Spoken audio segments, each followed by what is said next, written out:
Des patients qui patientent justement aux admissions, des urgences renvoyées directement vers le SAMU. Depuis ce week-end, l'hôpital de Corbeil-Essonnes en région parisienne tourne au ralenti.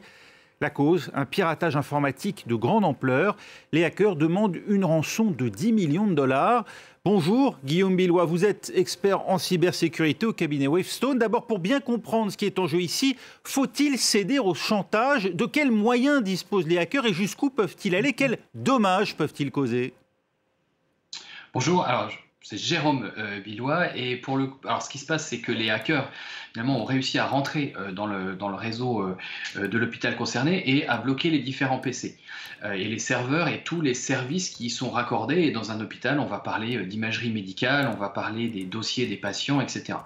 Donc ça pose un vrai enjeu d'arriver à assurer la continuité des soins, et c'est ce que fait l'hôpital depuis ce week-end, et de faire repartir finalement les systèmes au plus vite. Et clairement, les équipes doivent être mobilisées sur cette gestion de crise et cette reconstruction des systèmes. On peut le faire sans avoir à verser de rançon? Oui, et c'est bien ce qu'il faut avoir en tête, c'est que payer la rançon, c'est pas une solution magique. Même si on avait envie de payer la rançon, eh bien, ça ne va pas directement faire repartir les systèmes.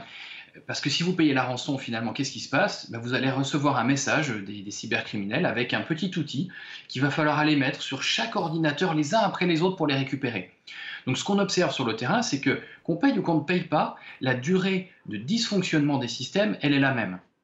Des attaques comme celle-ci se multiplient ces derniers temps avec quels dommages pour les services de santé et pour les États?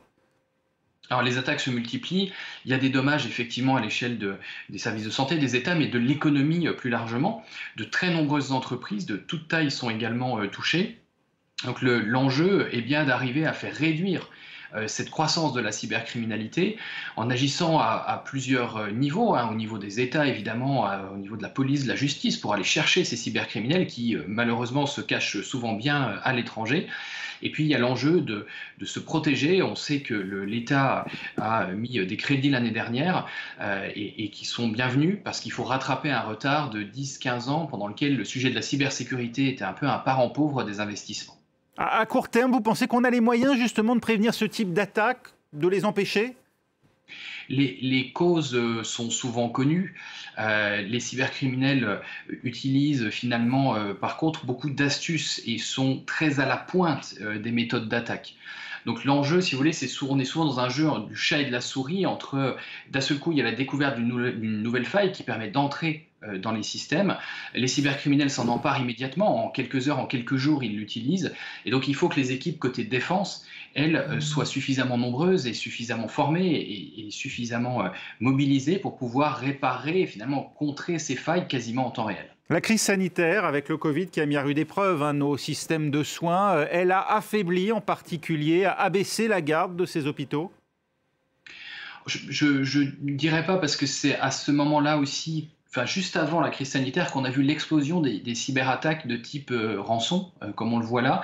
Donc il y a eu un mouvement un peu combiné finalement entre, si vous voulez, une transformation de la cybercriminalité qui s'est vraiment professionnalisée. C'est triste de dire ça, mais on est face à des vrais PME du cybercrime et qui ont justement pu faire augmenter très fortement le nombre d'attaques. Et en parallèle, on a eu la crise sanitaire qui effectivement a aussi ouvert de nouvelles portes avec en particulier les accès à distance, le télétravail.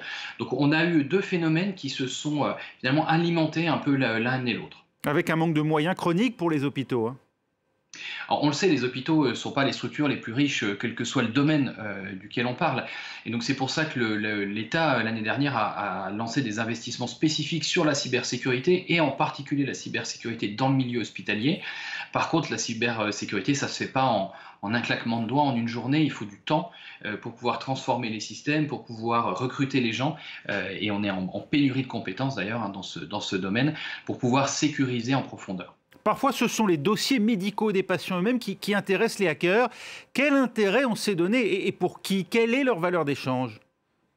Alors, les dossiers médicaux, comme les données à caractère personnel au sens large, hein, nos noms, prénoms, adresses, etc., intéressent les cybercriminels à deux titres. Le premier, c'est pour les revendre sur des marchés noirs spécialisés, et donc où ça peut s'échanger pour quelques euros à quelques centaines d'euros par personne, les données de chaque personne.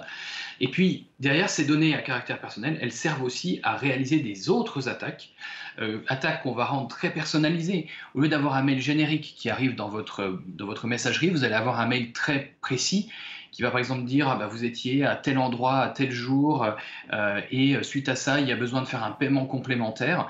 Bah, vous allez beaucoup plus tomber dans le panneau, entre guillemets, que s'il s'agissait d'un message générique. Et donc c'est ça qui fait la valeur au final des données volées, c'est leur capacité à être réutilisées pour faire des attaques qui, elles, vont vraiment permettre de gagner de l'argent directement. Merci Jérôme Billois.